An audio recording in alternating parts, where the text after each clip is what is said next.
Na proutí. Co? Špatně jsem to udělal? No, potom může ta hlavičku urvat, na tom zadě může. Ne, však má tu zůstat, ta hlavička je tu. Tak to jo. A jak už je to velké, tak to se může. Ježišmarja. Vidíš to? Ježíš, taková prdětka. No jo. Dupenky. Dupenky. Ukaž broučku. Ukaž si mi. Ukaž si mi. Ukaž si mi ty naše děcko. Ukaž si mi. No, ještě nevidíš, že? A kdyby byli vidět? Já si myslím, Co? Nikdo neví, co? Týden ti 14 dní budou, ještě tak za týden podle mě tak budou. Až no jo, tvoje jsou že, tvoje.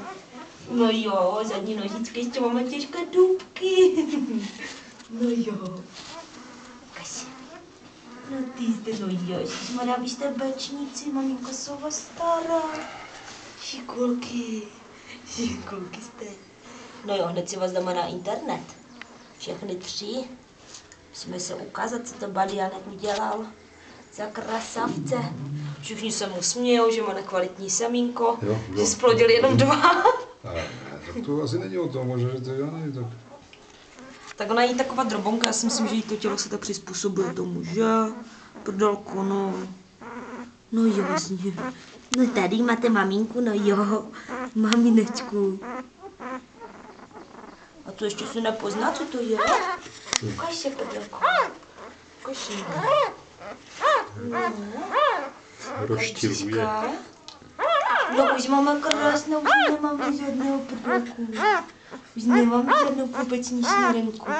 Ten už se rozštěvuje tam. No, neboj se. No, ukaž se. Ukaž. No. No. To je ten si znamením na břiše?